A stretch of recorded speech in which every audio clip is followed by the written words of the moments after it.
Hello and welcome to the Crafty Pint podcast. I'm Will. I'm James, and we're back in the warm embrace of the Crafty Pint podcast studio, temporarily at least, before we head off to another studio for our live stream of the Gabs Holders 100 countdown, which we'll talk about a bit later in the intro. But yeah, good to be back together after a few weeks apart. Yes, absolutely. And there's been some very good news as well from last week. Indeed. Do you want to tell us about a couple of the chats you had over the last few days? Yeah, so first up with Ben from Bridge Road, they've opened a tap room at Melbourne Airport. Yeah. So Melbourne Airport's looking not too bad these days. Have they actually opened it though, Will, or are they about to open it? Apologies, they will on February 4th. They are opening one. Yeah. But we're very close to that date. Yeah. And yeah, I mean, Melbourne Airport, it's looking all right these days. Terminals are missing out. Particularly, I was in the international one recently and it wasn't looking too good. But Bridge Road are in the same terminal as the local tap house. So they have beers from across Melbourne. Then in Terminal 3, you have Stomping Ground brew pub that's been there for quite a few years now, opened just before airports all closed in 2020. And Bridge Road now have their own tap room, 4 taps, sort of doing spins on stuff that they've become known for in their impressive 20-year history. Yeah. Like pizza by the slice, Maria's famed pretzels from Austria, and all that kind of thing. So it's great. No, it's pretty good. I think it's great news, obviously, for travellers through the airport. Great news for Bridge Road as well. Really good opportunity for, I guess, travellers to come into contact with independent Victorian beer as soon as they arrive in Victoria or are leaving Victoria. And I guess it kicks off, it's going to be a big few weeks for Bridge Road as well. Obviously, we've talked about the High Country Hop Festival. They've now put tickets on sale for their symposium, which takes place on the Friday beforehand. We'll be up there hosting that once again. And they're still looking in some of the programme, but as previous years have shown, it's always a high quality event. Yes, you're listed as speaker number 2 after Kylie Lethbridge from the IBA, so that's pretty exciting. Well, I'm hoping my speaking involves just sort of welcoming other people onto the stage. But if they want to hear us, hear me talk about my thoughts and pontificating on the industry, then I guess I've got plenty to say. So that's March 21st, March 21st, and then the festival on March 22nd. So we'll all be up there in Beechworth for a few days around that. Always a great event. So looking forward to that. And then I guess there's some other good news that got a really good response when we ran something last week. I guess it technically happened just before Christmas, but you spoke to the new owner of More Beer in Port Macquarie. Yes, Big Moz, also known as Mark Connors. I met Mark at More Beer in 2019 when I went up there, and he just sort of started brewing. He'd finished studying and he'd been working with the owners, and how many years old are we now? 5 to 6 or whatever, and he's taken over the brewery. So Ryan Moore, who was one of the founders, he left quite a few years ago to go back into teaching, and then Brad Hodge and his family were the main other owners, and they were looking to get out, and it's just an awesome story to be able to tell, really. The brewer buys the brewery he loves and has worked for a really long time. Yeah, and I think it seems been very well received. I think Big Moz is clearly a popular guy, given by the reaction online. People in the industry and outside the industry, liking and commenting on the posts from all over the country. So clearly he's it's a popular decision, and I think from what he's been saying, he's going to take a similar approach to, for example, Michael and Mary at Tumut River, and just sort of focus locally, building, continue to build locally within the community and the Port Macquarie region. So it's big populations. It's this regional city, Port Macquarie. There's only 2 breweries there, so there are a lot of people, and that was one of the exciting things talking to Mark when he said, you kind of think people know about you because you've been here for a while, but there's still people coming in for the first time, and hopefully they keep coming back and that sort of thing. Yeah, for sure. And aside from that, I guess close to home for you in particular, we did a Who Brews yesterday on yet another brewery in Brunswick. Yes. So Subculture Brewing, they opened as a tap room in late last year, August, September. And they've only just started firing up the brewery. So a couple of their beers are on tap now, which is great.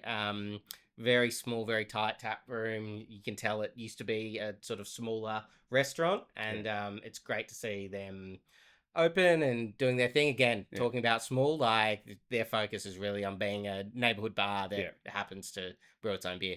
Subculture, the name, I like what he's done there. So the 2 meanings that he explained to you. Yeah, so splitting a yeast culture, making a There you subculture, go. and then also he's obviously a pretty big music fan, Yeah. particularly sort of punk and reggae and that kind of thing. So exploring that kind of thing Yeah. in musical subcultures. And there seemed to be a lot of sort of pop culture stuff sort of dotted around the venue as well. So It's a bit of a Gen X wonderland. You'll have to go, James. it reminded me a little bit. Thank you very much, Will. I think I'm at the younger end of Gen X, though, aren't I? Just about. It reminded me a bit of Spoon and Goats, which became Mixtape in Sydney. That similar Yeah. sort of vibe, celebrating, locally focused, regularly changing the beers, and that sort of, that sort of pop culture, subculture references. And I guess some other stuff that we put out on the website over the last sort of week or so. Young Henry's scholarship is back again, supporting women, non-binary people wanting to get into the beer industry. So that's open. We'll include a link for that in the show notes if anyone wants to get on to the next New South Wales TAFE brewing course. And someone we sort of talk about, relatively often, Reckless Brewing. Yes. Another success for them. Yeah. So they're one of 8 finalists in the Royal Agricultural Society of New South Wales.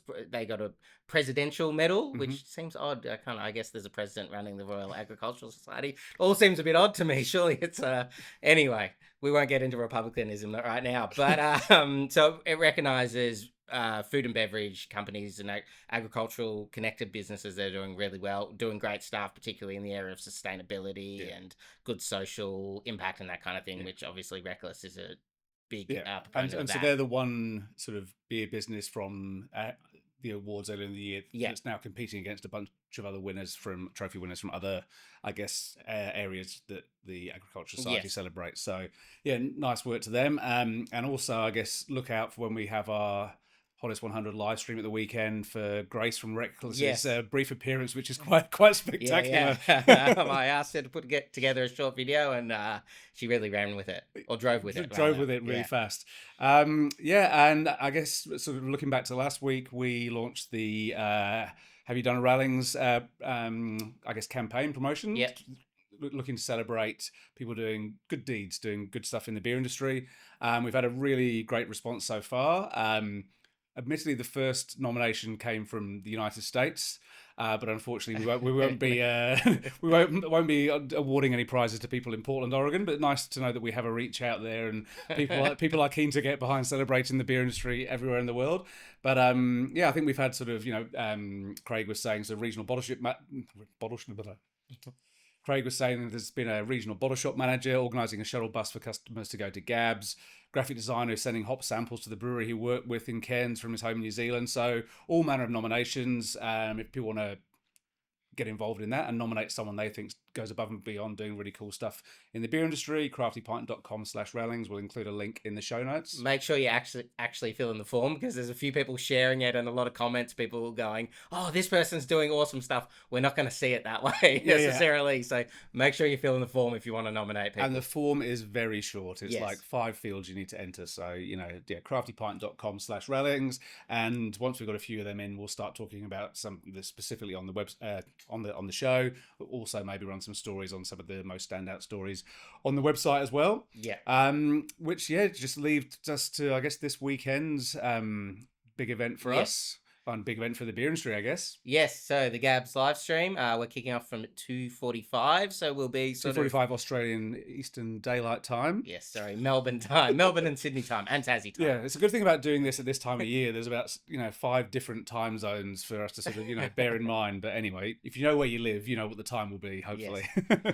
Yes. That's the pointier end of the Gabs sort of countdown. So we'll talk about the results that have been. We've got some great interviews that we've already recorded with people we'll be cutting to. We'll have live streams with people as they sort of come up on the day.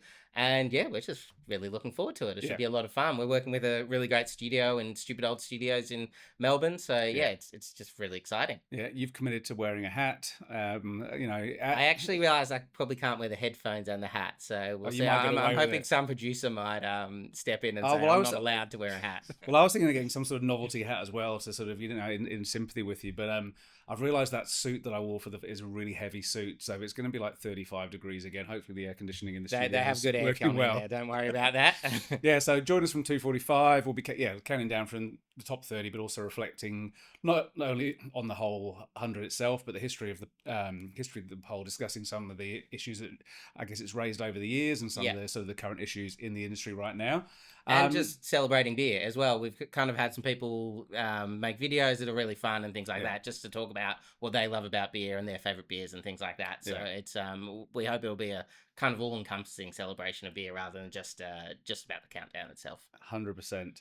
So we'll hopefully see a whole bunch of you. It's going out on YouTube, so head to the Crafty Pint YouTube channel, which is the Crafty Pint podcast on YouTube. Subscribe there. We'll have the live chat going as well, so encouraging people to make comments, ask questions over the course of the day, which I guess just leaves us to introduce our main guest today. Now, this is one of the interviews that we recorded on the road when we were in SA towards the end of last year with Tom, the head brewer, well, I guess the guy that helped set up the brewery at Cape Jaffa Wines. So the brewery's Loophole Brewing, 100% off-grid. They've been growing some of their own barley. The Limestone Coast first ever winery is Cape Jaffa Wines. So there's some projects that are entire business collaborations with the people working the vineyard and the winemakers, barrel aging, blending, working with grapes and other fruit. He's a really fascinating guy. Like he's sort of a deep thinker, but he's a funny chap as well, and it's a really enjoyable conversation. Yeah, and the wines aren't too shabby either. If you get a chance to try some Cape Jaffa wines, they're awesome as well. Yeah. Don't forget to like and subscribe, and we're back with Tom after the break in beautiful Limestone Coast. Yes. Cheers. Beer, music and food lovers, rejoice because tickets are on sale for the 10th annual High Country Hop Festival in Beechworth. Taste fresh hop harvest beers from Australia's best indie brewers, Bridge Road Brewers, Mountain Culture, Range, Wildflower, Love Shack and Kaiju, plus the High Country's famed local breweries, winemakers, craft distillers and more. See Japanese Good Time Rockers, the 5, 6, 7, 8s, in their only not yet sold out Victorian show, alongside ARIA winner Kait and folk legend Darren Hanlon, with an inspired food lineup headlined by some of Australia's most inventive chefs and iconic Box Wars workshops for kids. It's a family-friendly day out. An unmissable beer, food and music festival for all. Saturday, March 22nd in High Country Beechworth. Tickets on sale now at thehighcountryhop.com.au. Hosted by Bridge Road Brewers. Tom, welcome to the podcast. Oh, thanks, guys. Welcome. Cheers. Yeah, and thank you for having us to this beautiful part of the world. Do you want to start off by telling us exactly where we are? Yeah, so we are down in the southeast corner of South Australia. It's called the Limestone Coast. And in particular, we are not far away from Cape Jaffa, which is about 7 kilometres behind us. So we're right by the sea. And we are not far from Loophole Brewery, just a few hundred metres between us and the brewery with Cape Jaffa Wines vineyard over there. So yeah, we're in a rural setting, and we've got lots of flies treating us for company. Yeah, summer's coming. And I guess while we're here to talk about Loophole Brewing, but also maybe to tell us a bit about Cape Jaffa Wines first, because I guess that was the first operation here and actually the first winery in the area. So yeah, totally, and it sets the scene well because the owners of Loophole are the Hooper family, who started Cape Jaffa Wines a few decades ago, planting vines here on what was a farm, a sheep grazing farm, because they were sort of pioneers in the area, seeing that there was really good soil, that Tarossa soil over limestone here, and really good quality aquifer of water. And so, yeah, that's why we're here in Cape Jaffa Wine's backyard. Yeah. And that was, 30-odd years ago? Yeah, I think it was early 90s when Derek and his father, Kim, started planting vines here. And it was late 90s when they started their first harvests, their first vintages here. Biodynamic, minimal intervention. Yeah. Yeah, exactly. It's a great place to work. And I think it's ultimately why a lot of us, my colleagues and I, are drawn to the area is, the philosophy of biodynamic um, viticulture as well as winemaking.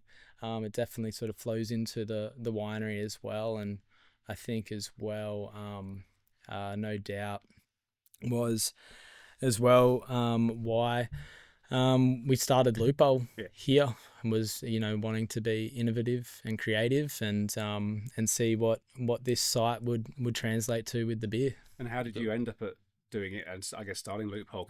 Because I guess you arriving here was the last piece in the jigsaw as to why Loophole even started. Yeah, no, totally. So it was definitely a case of being in the right place at the right time. I'd been brewing for a few years at Stone and Wood in Byron Bay and Murwillumbah, and I came down here to do a vintage at the winery. I was certainly inspired by the biodynamic vineyard, and thought it'd be interesting to see. An easy life compared to the 24-hour shifts or 24-hour system you've been working at Byron Bay. Yeah, exactly. Trying to escape, or at least see what the wine industry was like, because a winemaker and a brewer have the same general goal of making tasty booze, and I was thinking that maybe it could be interesting to see what a vintage is all about. But that ended up turning into more beer and more brewing anyways.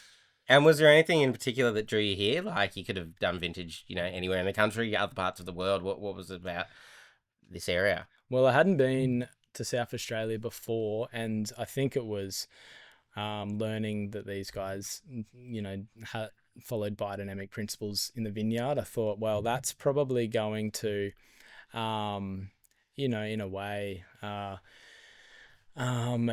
kind of be like making, growing grapes and making wine from the past a little bit, knowing that we're brewing, and certainly the ethos at Stone and Wood was, less is more. Mm-hmm. And it's incredibly, such a beautifully simple recipe, Pacific Ale, and no surprise that it's like a beer style that's gone on to influence so much. So I think there's definitely a bit of that thinking, being like, oh, biodynamics could be something interesting to observe, could be an interesting working holiday. But actually it does go back to what I studied at uni a bit, in particular with studying microbiology and sort of the ecology of agriculture. That was probably another drawing point to wanting to come down here. Yeah. And so you're working on vintage, and all of a sudden, vintage ends, and it's like, well, can't make boozes anymore. Like, let's start brewing, or how'd that sort of work out? Well, it didn't take long for once everybody found out that I was a brewer by trade, because at this point I was just a gypsy, traveller, mid-20s, just and you were trying to move on, weren't you? Like, the plan was this will be the first stop in a longer travel. Yeah, exactly. Trying to do a lap of Australia, and didn't get too far. Didn't get very far at all. Exactly. And partly because I met my partner in town here, mm-hmm. And that helped with definitely setting roots. But no, I think it's compared to living in an urban setting and in a fast-paced, fast-growing brewery like Stone and Wood, which was so awesome and energizing and a great place to learn.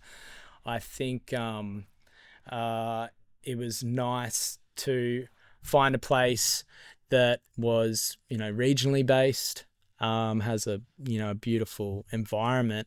But I'm a country boy anyways, so it was sort of nice to be living on a quiet bit of coastline down here and being able to brew some beers. Yeah. And so you were here right from the start in terms of designing the brewery, I'm assuming, and helping them order and set up as they have done. Yeah, totally. So they hadn't started making beer when I got here, but there's this saying that I'm sure like a lot of people have heard in the wine industry, that is, it takes a lot of beer to make wine. And I was kind of expecting when I came down here for the job, for the vintage job, that I would be tasting a lot of wine and learning a lot about wine. But Smashing lagers. yeah, exactly. They're Smashing just Pacific Ale. yeah, that's Can't right. Get away from It's it. winemakers. They crack a lot of beer. It takes a lot of beer to make wine, and so yeah, and it's basically been a slow build from there. We started with a pilot system of 50-litre batches, all grain batches, and piloted that with the pubs, and then we started And just with the pubs like in Robe, just real between local? Robe Yeah, and Kingston. Yeah. That's it. Where I guess that was the really handy part, that through the winery, we already had these great relationships. Pubs were buying whole batches at a time as well, you know? Yeah, exactly. Exactly. That's it.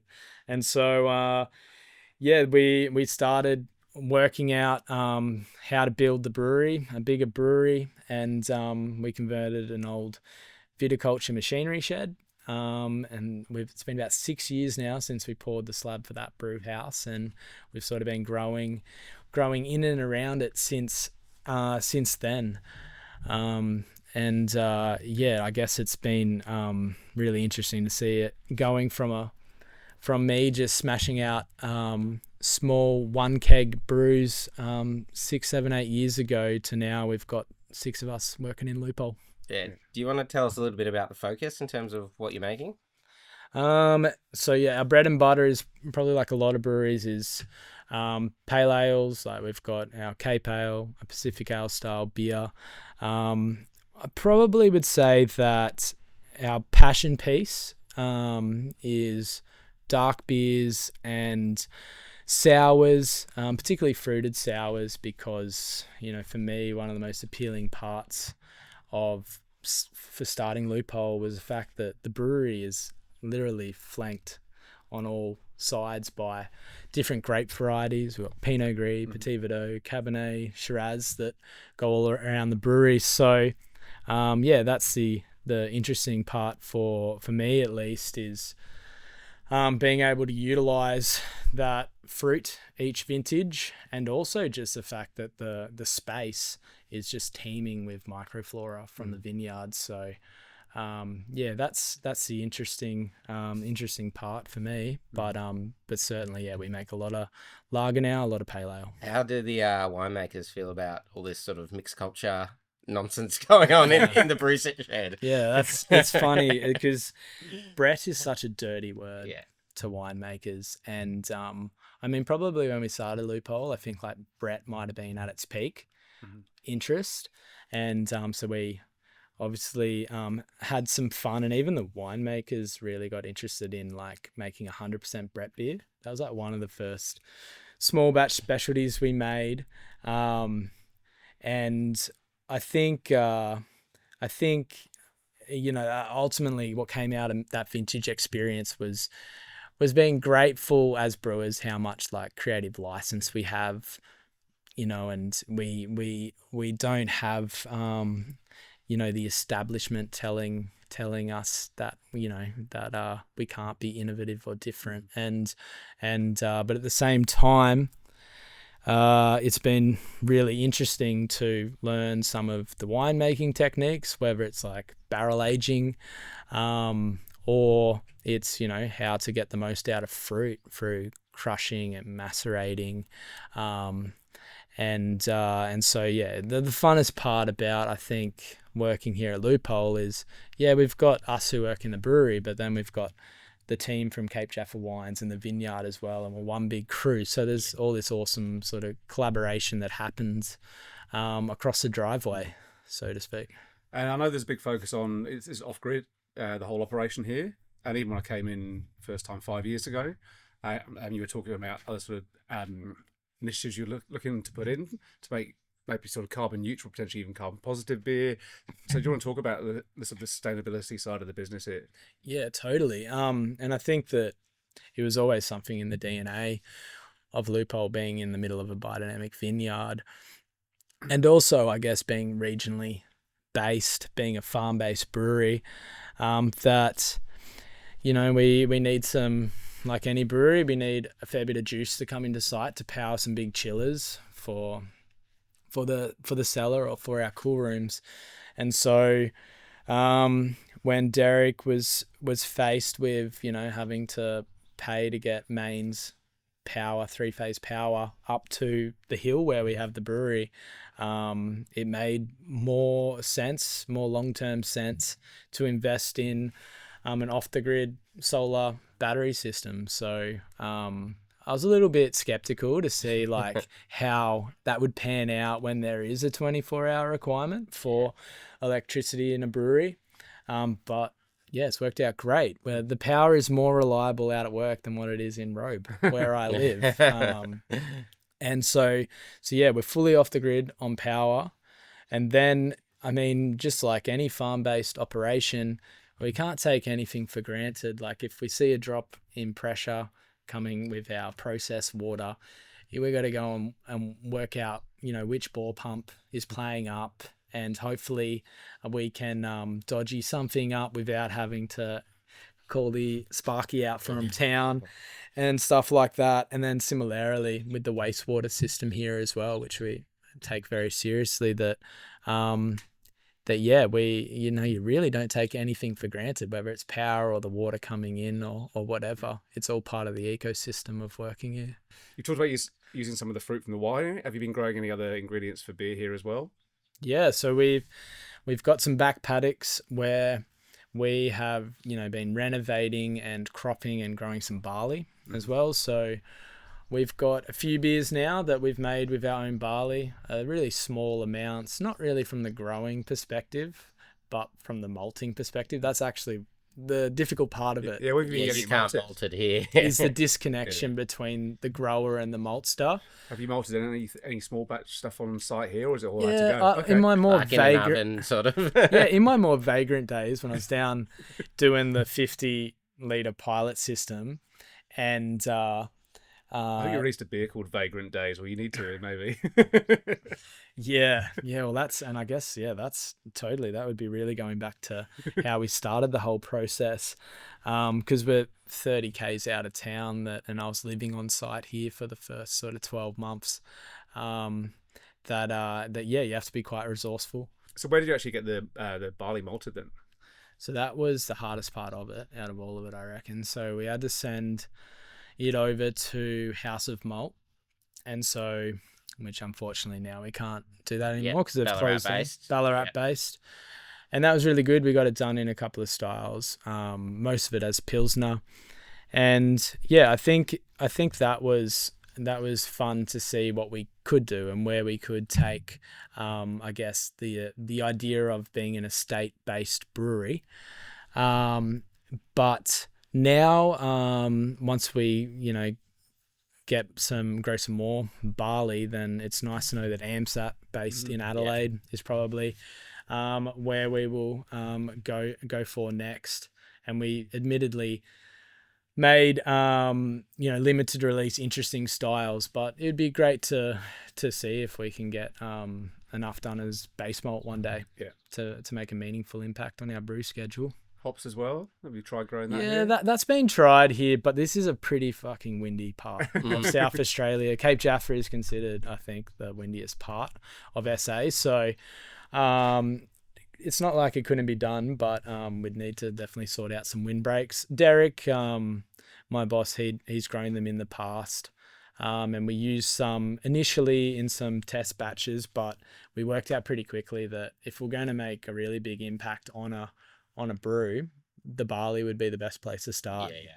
And particularly pairing our homegrown barley with a sour beer, whether that's a fruited sour or a sour in the idea of it going through a wild tertiary fermentation, something that really is part of this place, is what was where I wanted to go initially with the small amounts. So I think we've got a barrel aged mild to try later, which is an expression of that. Yeah, great. We might take a short break now and then come back, take a deeper dive into some of the beers and your background getting into beer in the first place, and recharge our glasses, I guess. Easy. Recharge and discharge, as Jade at the Weedy would say. Nice. Cheers. Love it. Cheers.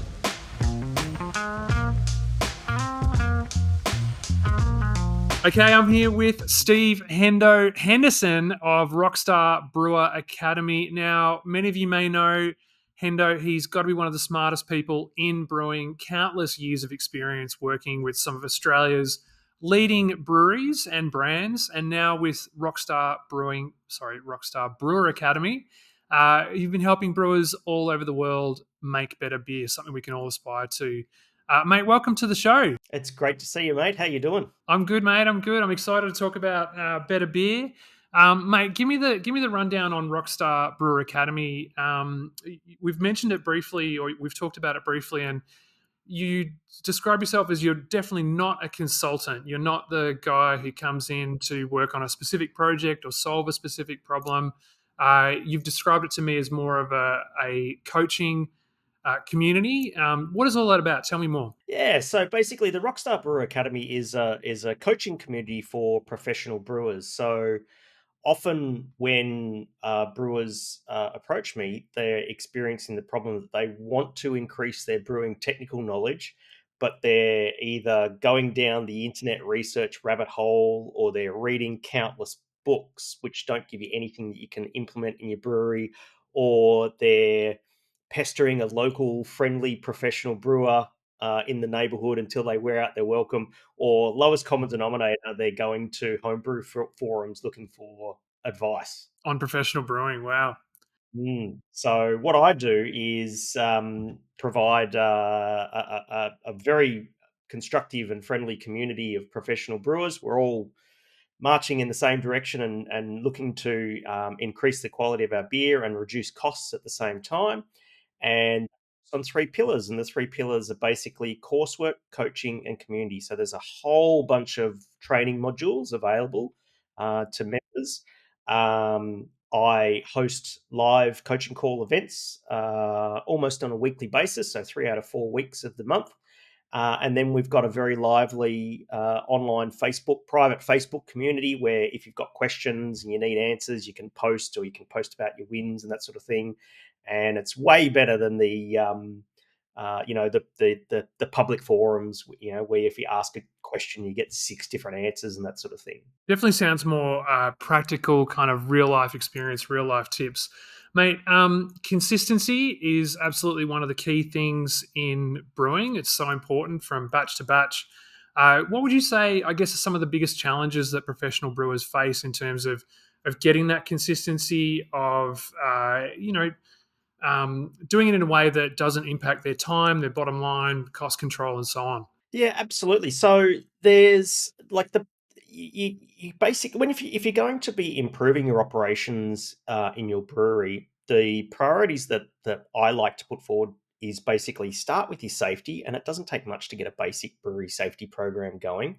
Then look at your quality and consistency, and then move on to things like your efficiency and optimization and cost reduction, and that sort of thing. So safety, very easy to look at. We've got a single module that addresses that, and you can have it implemented within about 2 hours.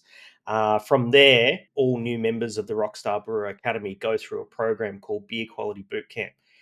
The objective of that is really simple. It's a 60 up to 90-day program. It's all self-paced, and the promise that I make around that is we'll take your biggest selling beer in your flagship lineup, and we will brew the best batch of that beer ever, or I'll basically refund your money.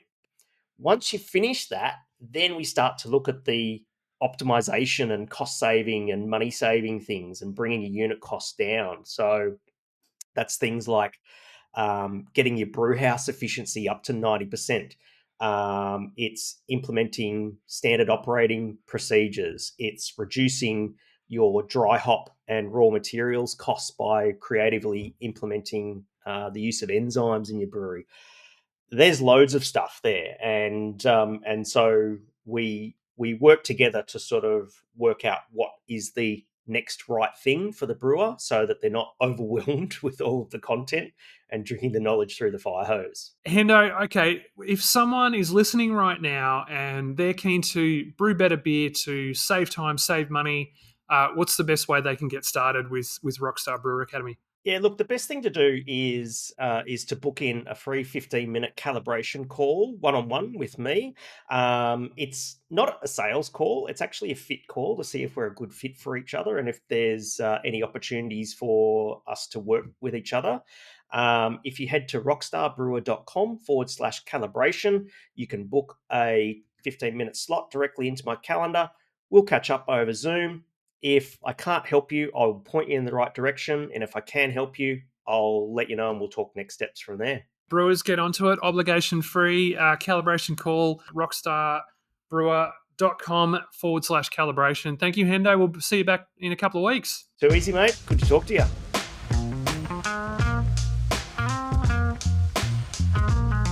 Welcome back, Tom. Let's maybe go back to the early days and talk about Stone and Wood. Like, how did you come to be there? And was that your first brewing job? Yeah, it was. So I'd just finished uni, and even though I'd been a keen home brewer through uni, started off from necessity, but then I became fascinated with the process. But I'd still, when I'd graduated, didn't actually consider becoming a brewer as a job. And I must have just been stuck in the uni bubble. So this is back 2012, 2013. And I went home to start, applying for jobs after I graduated. And my dad said, hey, why don't we go down to Stone and Wood and have a tour? Mm-hmm. I'm like, oh, that sounds great. And Dad had been he had an important job of doing a lot of taste testing of my brewing and all of that, so he could see I was interested in it, I guess. And so we went on a tour there, and still at the original Baronia Street site. Exactly. Yeah. And Luke Rutland, now down at Bruny Island. Yeah. He gave the tour one Friday afternoon, and I guess he could see my interest in it, being a home brewer, and he said, oh, hey, would you like a job? And I couldn't. On the tour. So then I started that next week, as we all do, on the packaging line. And they didn't offer your old man a job? No, they didn't. Did they still have the green hose with the holes in it, spraying the bottles coming off the line at that point? Yeah, of course. Yeah, there was held on with cable ties and Yeah, no, that's it. And then the thing, it was a captivating site to work on because it was running 24/7. Like that little bottling line, Amy, was was running from Sunday night through to Friday night. Yeah.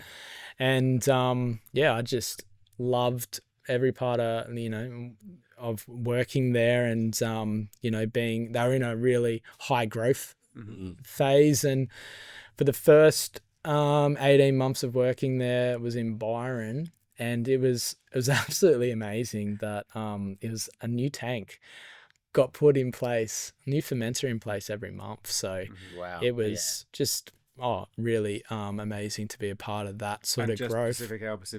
Yeah. And this is when pubs were clamoring for their beers and couldn't get it and all that. We couldn't keep up. That's it. And it was like once a month we got to brew a Jasper ale or a lager, and that was the highlight. Like limited release beer was not something that even though they were could do. They were core range, but it was almost like limited release because everything else had to be Pacific Ale. Yeah.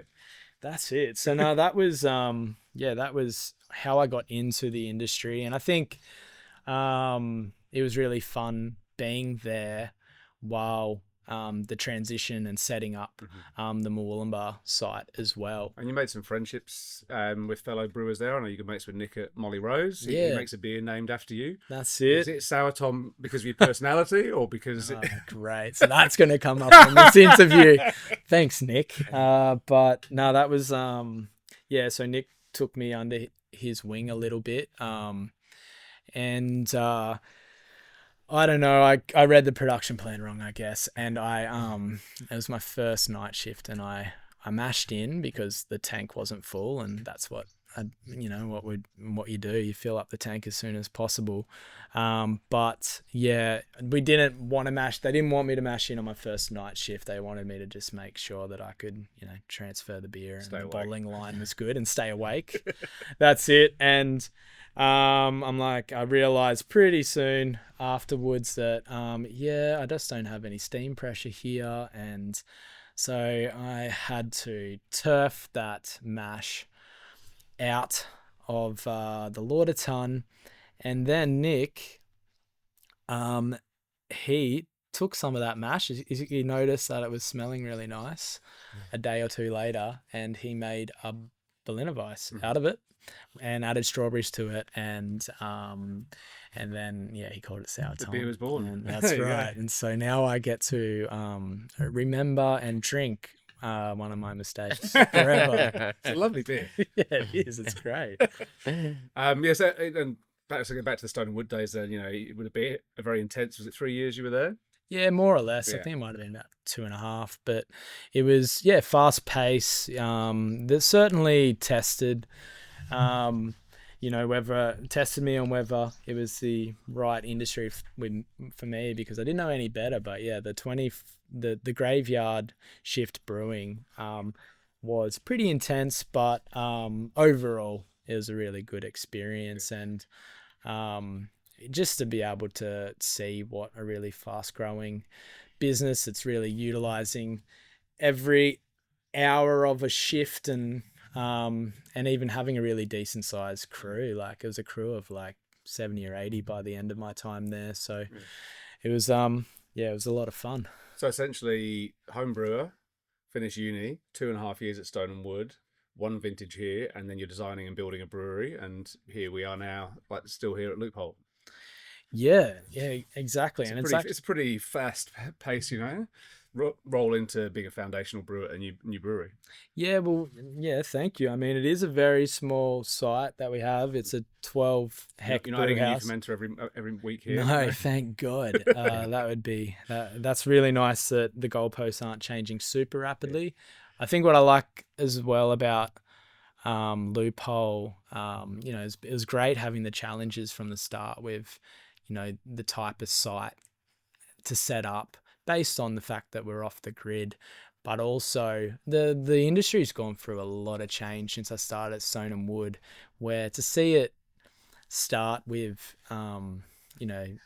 the Pacific Ale being a real groundbreaking style, and then for it to just go really fucking crazy with hazy IPAs and like really expensive beers with interesting additions or interesting barrels to age them in, and then to come out the other side, I think it's been interesting to reflect on what you need to focus on as a head brewer, or maybe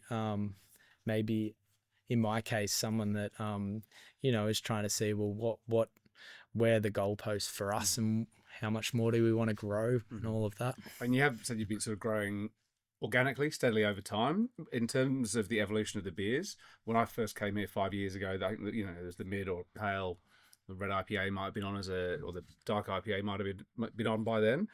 But you've done a lot of interesting stuff. You talked about the fruit sours. You had a Brett, Pinot or something in the tank when I first came through. You've done the Astral. So, you've done a lot of different things basically over the years.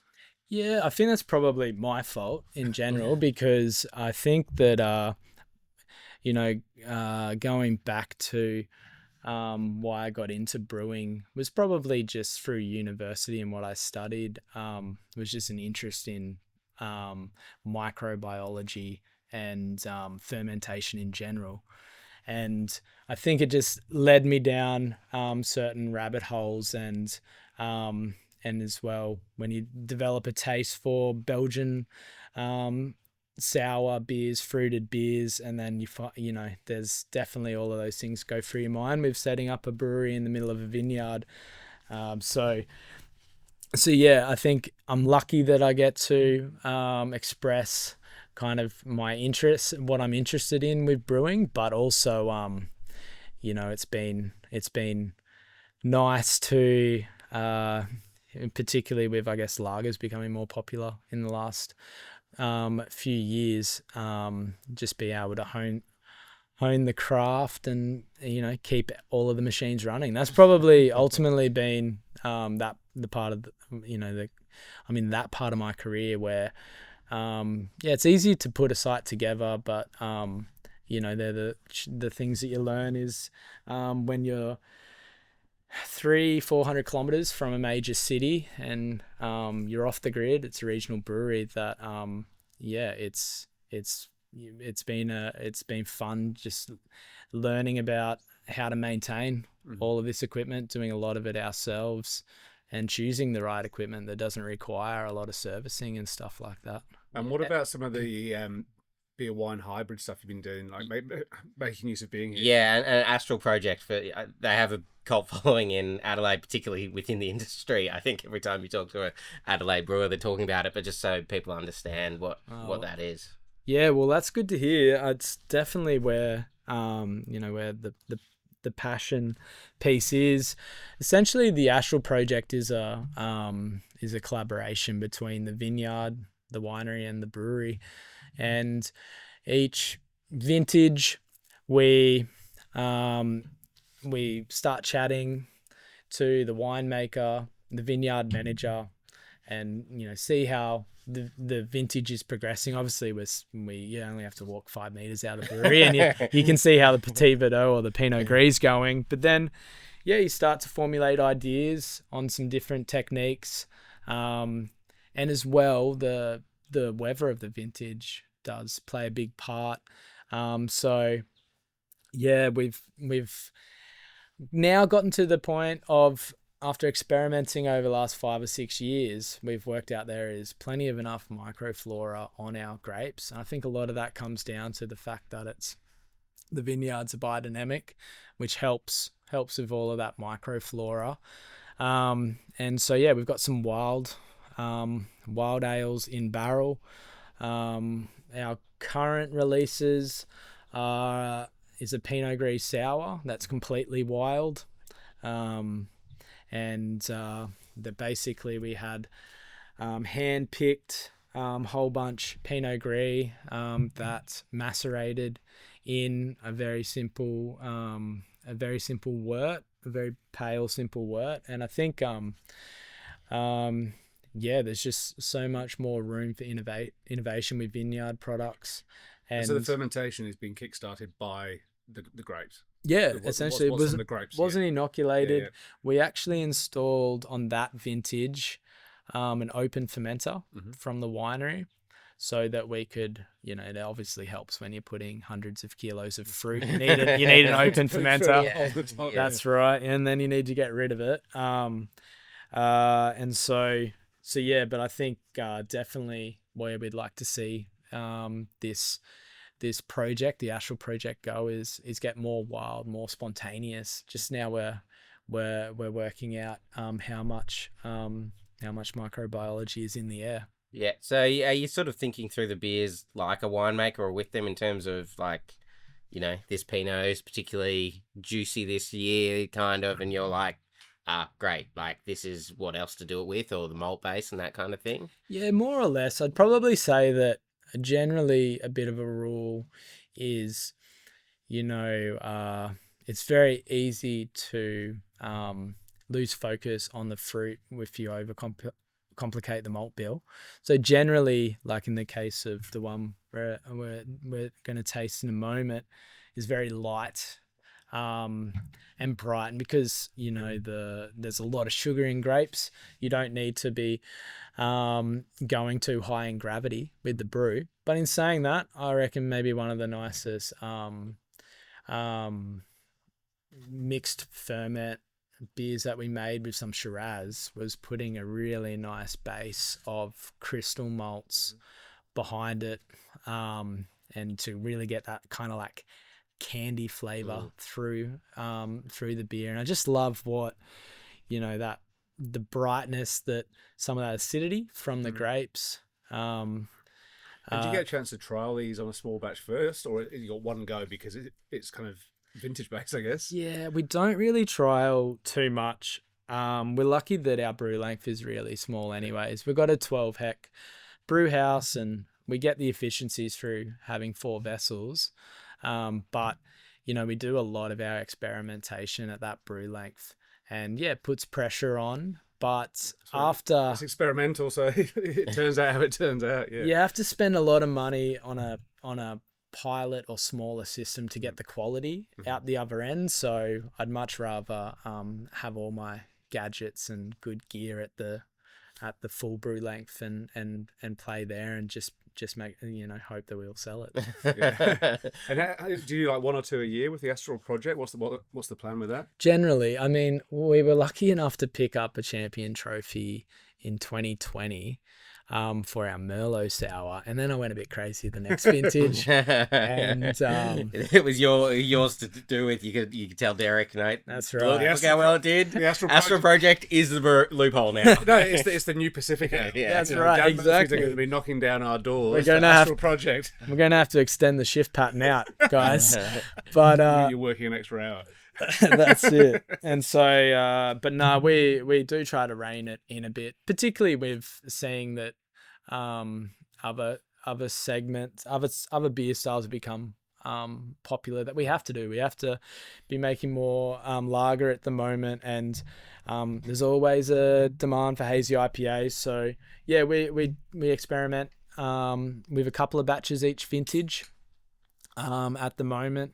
But hopefully it's something we can be doing more of. I think that in terms of, hopefully making a bit of a meaningful impact on the beer landscape in Australia, I think that's the way that we can really do it. Like with us being an estate-based brewery and being off the grid, so I'd love to be making more of these fruited sours. Cool. It looks pretty glorious. I know most people won't be looking at this, but it looks pretty glorious in the glass. Like, there's a kind of viscosity to it, which I'm assuming comes from the grape juice in there. Yeah, I think as well. It's always interesting when you're making a wild beer or you're not inoculating it to really see where it gets to, where it stabilizes at. That's for sure. Do you think you could bring wine drinkers who just don't like any normal beer, whether it's a pale ale, a hazy, a stout, lager, whatever, bring them over the line with something like this? Because there's so much wine character in that Pinot Gris sour. Yeah, I think ultimately, we're lucky we get to see a lot of first-hand feedback from consumers, where we've got the cellar door here, which sells both the wine, and our beers, and we've definitely seen we've actually got whole paddles of just sours, including these vineyard sours, and I think for me, you learn to brew in numbers. You're chasing gravity, pH, and temperature, and IBU, and you're looking for relationships between those things when you brew beer. And I think that when it comes to sours, where you don't have to worry about IBU as much, except for the ATO, and you're looking at other things like acidity, which is a really important part of wine, and it's a bit of was a forgotten part of beer up until the last few years. It opens it up to a different crowd completely. And yeah, so I think that it's like a session wine, really, in a way, to an extent, this one, Yeah, that's a good way to look at it. And I think particularly the fact that South Australia, yes, it grows a lot of amazing grapes to make amazing wine, but it grows, it grows a lot of amazing malt barley. And for me, while we don't have a lot of hop farms in this state, it was sort of, for me, tying things together, where you got something that is predominantly getting its flavor from barley and grapes, two things we're growing here. Yeah, and one thing we need to talk a lot about is mead and Sunlight liqueur. It's a liquor. It's a drink that's probably not that commonly made in Australia. Yeah. I was fortunate enough. I remember having it blind at Drink Easy in Adelaide a number of years ago, and nice. Just been blown away by it. Like I was genuinely like, I need to stop writing about beer and devote my life to this stunning liquid, because it is such a unique drink. So how did you get into it? Yeah, thanks, Will. Well, I think it was back at that time in 2015, 2016 when I was questioning whether I wanted to, be a brewer, and There's a huge market for me out there. That's the way I'm going. no, it's more so about like with some of the things that I studied and maybe looking at, I think, starting to use honey in home brews and things like that, and maybe just questioning the sustainability on some of the brewing ingredients that we use, that I just started adding more and more honey by proportion to beers. And all of a sudden there was no barley. Yeah, look what you got. No hops, more or less. I think it was other things like because honey ferments a lot more similarly to wine than it does to beer, and I think that was another little motivation to come into a vintage, was just try to understand.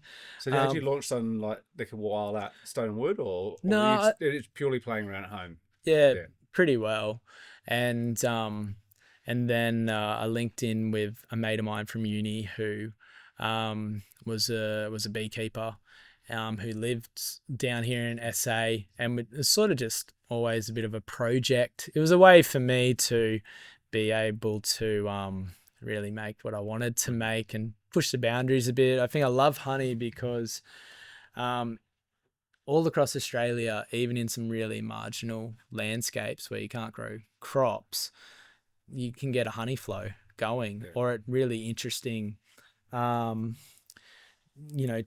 across the year when native flora will be flowering. And I think for me, it always speaks to place, doesn't it? Like in the way it's made, it's always going to be purely a place. That's it. And it's a great thing with honey, is that because honey production in Australia, or honey harvesting in Australia, is still very much a family-based industry, you can get these really site-specific, crop-specific honeys, and I guess that was the interest in playing around. And I think in terms of the little business, it was a great education in like learning the other aspects of running a business, and the things that I'd taken for granted, looking at my time in Stone and Wood, like the Pacific Ale was a groundbreaking beer style and all of that, but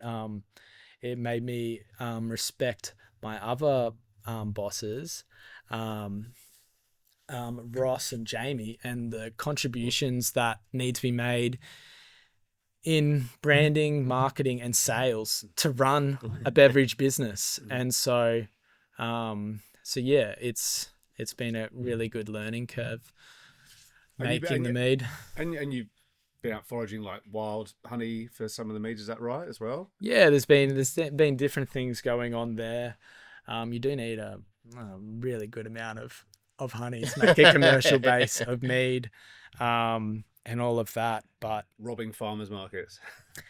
Yeah, well, or even just developing, like, I think that was one of the funnest aspects of making the mead, is chatting to the beekeepers and seeing where their hives are at, because it's a real process and art to making sure they've got enough forage for their bees and where they're moving their hives to, what's flowering. I always enjoyed the conversation with them to understand a little bit more about what was going on in other parts of South Australia, or even when their hives were coming down here to the southeast.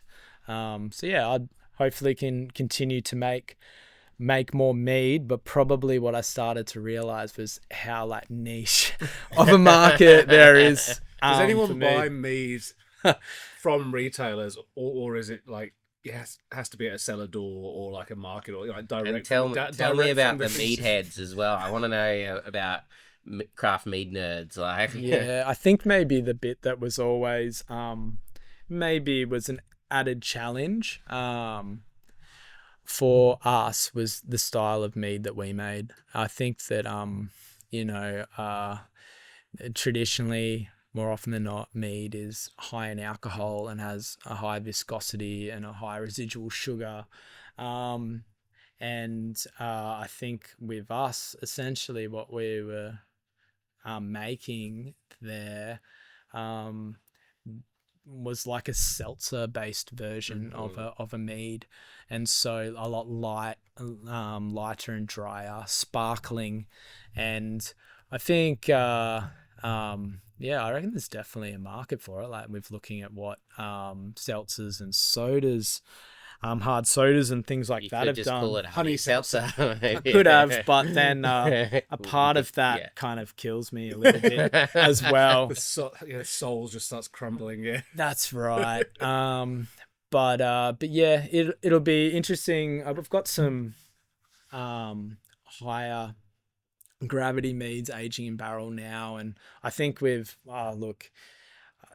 becoming a father in the last few years and having a young family, it's just focused on what pays my bills, which is brewing beer for Loophole. But it'll be interesting to see how that space develops, and see. Hopefully, I can be finding some interesting honey flows out there, and be able to make some more of it. Yeah.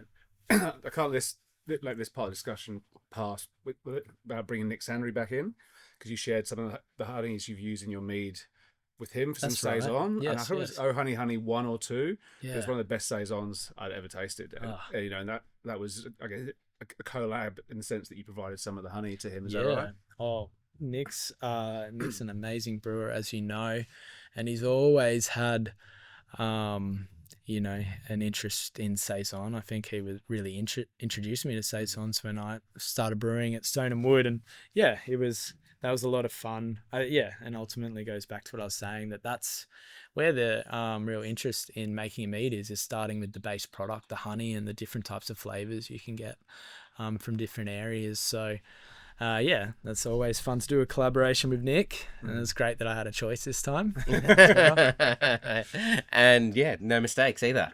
Yeah. Well, Nick was brewing. And Tom, I mean, at this point in your career in beer, like, is there anything you'd sort of wish you'd known earlier on that you could tell yourself? Make more mead. Maybe, yeah. I guess what would I wish to have known more of? Probably would have I would have liked to know more that the brewing job, as a shift brewer, it requires, you're basically just looking after machines, like whether it's the various equipment needed for canning or loading trucks. And I think that was it's now become like the favorite aspect of my job. But yeah, loading trucks. No. Well, you fixed the table we're recording on just before we started, so you've obviously got that mechanical mind sorted. I don't know about that, but yeah, I think it's probably I don't regret anything really, but that was the going into brewing beer with the real interest in the process and the recipe and all of that, but then realizing that ultimately the main job as a brewer is making sure that you don't blow anything up. And Tom, do you have like a big hope for beer in the future, other than buy more funky mixed culture stuff or wild ferments? I'd probably say that I think every time I bring someone into the brewery on a tour or whatever, I think and then by the end of it, you get lots of really interesting questions on the process and why we're doing things in a certain way, or why some beers can be in a printed can and other ones have to be in a label. And you end up having all these really interesting conversations and explaining to somebody, what are some of the challenges that we have at brewing at this scale. And I think the number one would probably be, it's really impossible for us small brewers to be able to sell a beer at the same price point as some of these big breweries. But once you explain to somebody that the craft industry that represents 6, 7, 8% of all the beer made in Australia employs 50% of the workforce. I think that it'd be great if more people knew that. And I think go on a brewery tour and, see. You might get a job. Yeah, you might get a job. Exactly. We need more hands.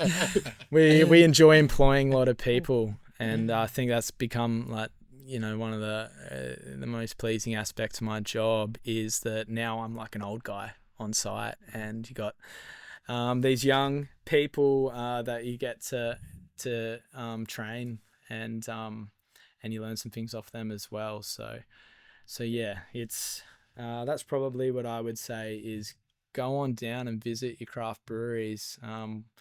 Knock on their doors, walk through, you might get a job. Yeah, I think that's really important. We're in a country on the outskirts of a country town right now, and being an employer like you are, like it's giving people jobs in winter that they wouldn't have otherwise. Like it's a major part of But also, the story. we stopped for you to get a soft drink in, is it Salt Creek? Stopped at Salt We Creek. stopped at the kiosk, and what happened when you went to buy your soft drink? They told me that I needed to go to the boutique brewery in Cape Jaffa. Oh, wow. There you go. Good on him. Far Yeah. out. So And he's that's obviously in doing that. He's telling people to come down and check out the local brewery. good. For listeners, Salt Creek might have a population of 8 or something.